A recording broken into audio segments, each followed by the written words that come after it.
Daniel is sitting on his bed, his knees drawn into his chest, rocking back and forth. You didn't see anything, I say as I enter his room and sit down on the bed, cross-legged across from him. You just had a bad dream. Go back to sleep now. I think I'm scarred for life, Daniel mutters, and I can't help but roll my eyes. You said you were Lady Grabiner. She is, Hieronymous says as he leans in the doorway, probably giving Daniel as much space as he could.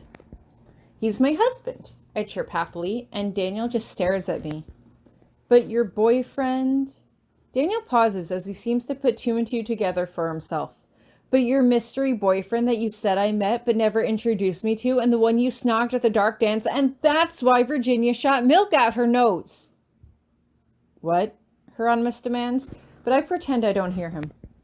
Why didn't you tell me? Daniel demands. Did everyone know but me? Well, we didn't go around putting a flyer in the paper, I say. The upperclassmen just know about it because of all the rumors that spread after Minnie leaked our secret, but I don't think many of the freshmen know about it unless they heard it from other people. Do my parents know? Daniel asks. They most definitely do. That's why we never said anything, because we thought you knew. And then when you didn't, it was sort of funny to keep you guessing. I don't know. Now it just seems sort of mean. But how? Daniel demands. When? My freshman year, I explain. Remember how Hieronymous threatened us in detention, saying that he was going to meet with a denizen of the other world right next door? Well, that was true. On January 25th, I was going down to the mailroom to do my rounds when I noticed him passed out in a sigil with his family manus hovering over him. I told you I was raised a wild seed and didn't know about that at the time. I just thought that Hieronymous was in trouble, so I rushed over to help, and the manus started to drain my soul from my body. Potsdam appeared, declared us betrothed. Hieronymous said yes, and we were married in the dungeon later that afternoon. Daniel stares at me for a moment. Is that true? He looks over at Hieronymous, who just nods stiffly from his position by the doorway. There was absolutely no reason to tell Daniel that it had all been a plot orchestrated by Potsdam. I don't believe it. No way. No way the infamous Hieronymous Grabiner, who killed his girlfriend in the other world, would be stupid enough to practice dangerous magic with students so close by. Daniel! I scold, with exactly as much venom in my voice as I mean. What happened was an accident. Hieronymous has been looking out for you. Hieronymous took you on this very nice vacation, which he is paying for, by the way. I grab the book that he's reading and snatch it up and away. Now, I want you to sit here and think about what you said, and in the morning, I want you to give Hieronymous a very sincere, a very well-thought-out apology. Do I make myself clear? Daniel just nods, looking down and away, and I can't help but look down at him. I am very disappointed in you, I scold, before I turn and head out of the room, leading Hieronymous out as I shut the door firmly behind me. I retreat with Hieronymous back to his room as I shake my head, tossing the book onto a table beside me. I am so sorry he said that, I say as Hieronymous goes to lie down on the bed. He should know better. He should, Hieronymous replies as he puts both hands behind his head as he leans back against the headboard. His parents will be very disappointed to hear about his lack of civility. You don't seem mad, though, I observe curiously. Hieronymous just sighs. Tori, there are some people who do seriously believe that I murdered Violet, not only because of the way my father covered up her death, but because of my immediate departure to America. They thought I had something to hide, and they mistook my shame for guilt. But it doesn't matter what they think, Tori. It matters what you think, and I don't have words to say how impressed I was by your reaction. Oh. I can't help but blush. Hopefully it makes him think twice about saying anything like that again. I mean, obviously I can't control the way he thinks, but he should know better than to say something like that, especially if he's going to be a king one day. I hesitate to say this due to your age and how frequent our arguments have been as of late, Hieronymous continues, But when I see how you mother young Daniel, it makes me want to start a family with you all the more. You might not think so, but you would be a very good mother, Tori. If you think so.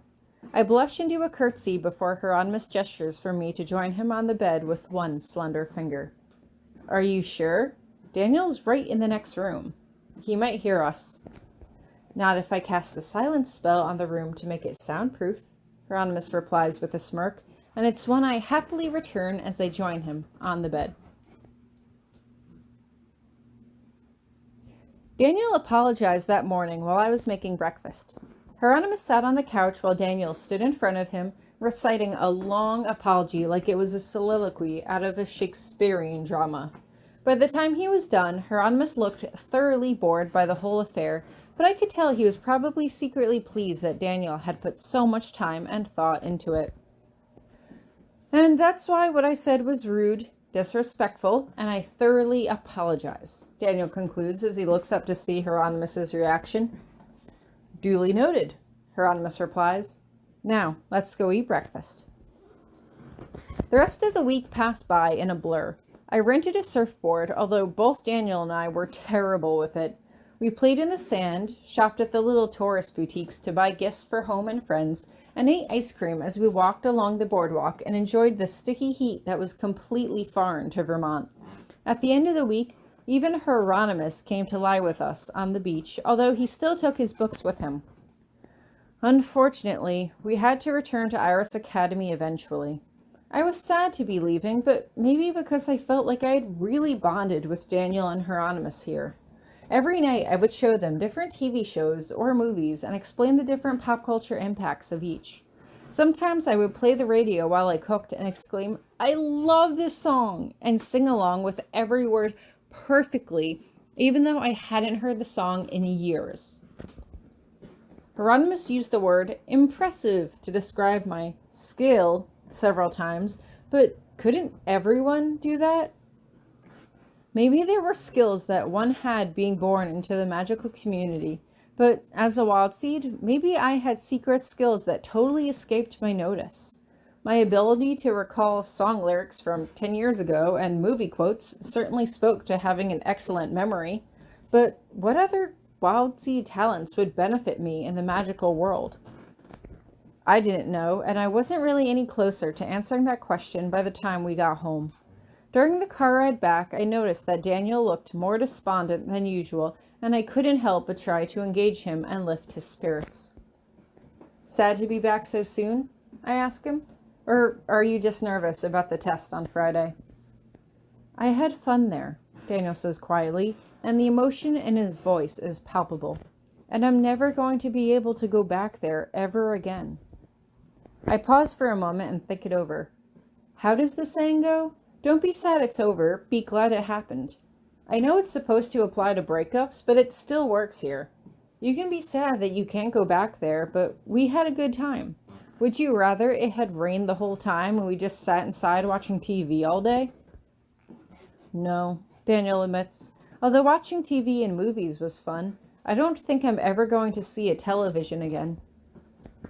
Technology is progressing quickly, I tell him. It's possible that technology may speed up to the point where you can get a TV, and it's seen as more customary in magical communities. No, Hieronymus shakes his head. The mantle isn't officially part of the other world, but it's a magical realm. The technology that we have here wouldn't work there. Oh, I say as I turn back to Daniel. If it helps, we'll come visit you. This vacation may be over, but we'll make other memories together.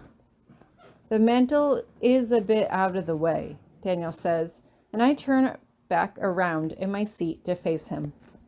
So what? I ask. Hawaii was a hugely long, inconvenient way away, but it was still worth it. But that was because of the beaches, Daniel offers. You can't find beaches like that anywhere else. So? I ask. Of course we'd have to come visit you in the mantle if you can't come to us. We can't find you anywhere else either. Daniel pauses as he thinks this over. You'd really come all that way just to spend time with me? Of course, I reply automatically, surprised by his surprise. You're my friend. Why wouldn't we? Daniel smiles as he settles down in his seat. Thanks, Tori. I turn back around in my chair to face front, but I can't help but get a glimpse of Hieronymous's soft smile. For the very, very first time, I actually was starting to see exactly what Hieronymus saw in me, and I liked it. As difficult as things could be sometimes, I did like who I was and the person I was growing into. That feeling might not last forever, but at least for right now, I could be happy that it did.